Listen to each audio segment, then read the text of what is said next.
Hey there everyone, it's day 85 of the 90-day Ireland video challenge. It's Farah Siddiqui, goodnessgorgeousme.com. Today I go away for a weekend every month. I'm doing this 8-month training course at the moment. So this is just kind of like my time to rejuvenate and learn some great stuff about coaching and mindset and beliefs and all of this great stuff which has helped me greatly, but also it's something that I want to share with my clients too. So before I kind of talk more about that, I'm just going to tell you a little bit about my journey into the venue today. So according to the sat nav, right, according to the GPS, it's about a 25-minute drive, but it is on the motorway, right, or the highway, whatever you like to call it. So I'm sure there's probably side roads which are far more pleasant and may take a little bit longer or not, I don't know. But I don't know how to get there. I always just use a sat nav and it just directs me. So today I had a ton of things to do and I didn't leave till about 10 to 5. So, and it being a Friday, that's generally when you get the most traffic on the motorway. But I was doing really fine. I was doing absolutely great, just driving along, and it was coming to the junction where I needed to get off. So I got off at junction 10, that was fine. And I was in a really good mood. And the sat-nav said to take the third exit, which I didn't do. I missed the first and I went down the second. I was just in the wrong lane. And I winded up actually going back on the motorway in the opposite direction. Hold on. No, it was going in the same direction. So I was like, oh no. So, once you're on the road, you're on the road. So I had to wait until the next turning. But there was like a service station. So I just went in there and I turned back thinking that I'm going in the opposite direction. So I'm just one junction away. But actually I was going the wrong way again. So then the sat-nav told me to get off at junction 9. And I thought, well, I'm not going to get off at junction 9 because the next one's number 10. So I'll just carry on going to number 10. So I passed junction 9, carried on. The next one wasn't number 10, it was number 8. I was going in the opposite direction. I was so confused, and now it's getting dark.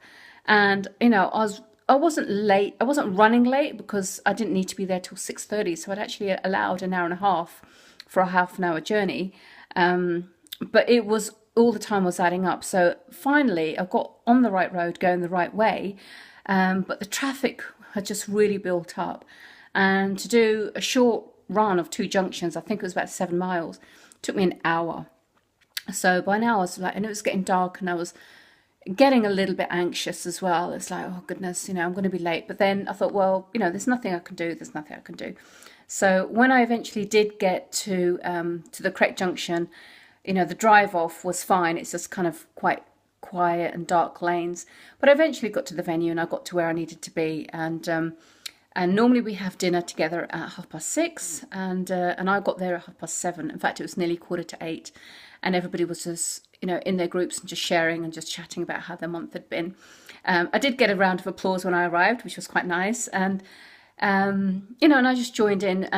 But it was really interesting for me how we can think we're going the right way, but just one wrong turning and we could go back to square one, right? Back to where we were, and it could take longer. And if we don't listen to instructions and we think that we can do our own thing, then like I did, I wasn't listening to the sat nav. It's telling me to get off at the junction, and I thought that, I knew better.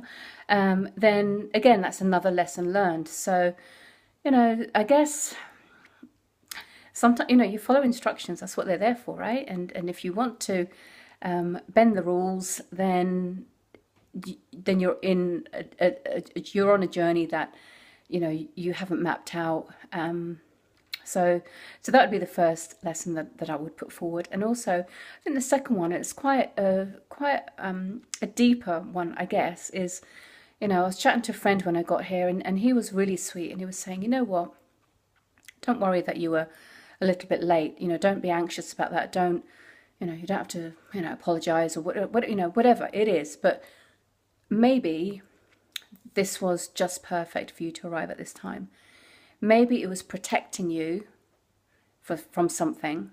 Maybe there was a reason beyond what you can fathom, beyond the traffic, beyond the directions, beyond anything that you can logically think of. Maybe there was another reason, a higher reason, which kept you safe and protected you, and led you to arrive at this place at this time.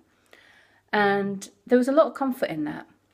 And I think that's something that, as a message, if you want to take that away, then it just gives a big sense of relief, because we try and figure things out in our head a lot of the time.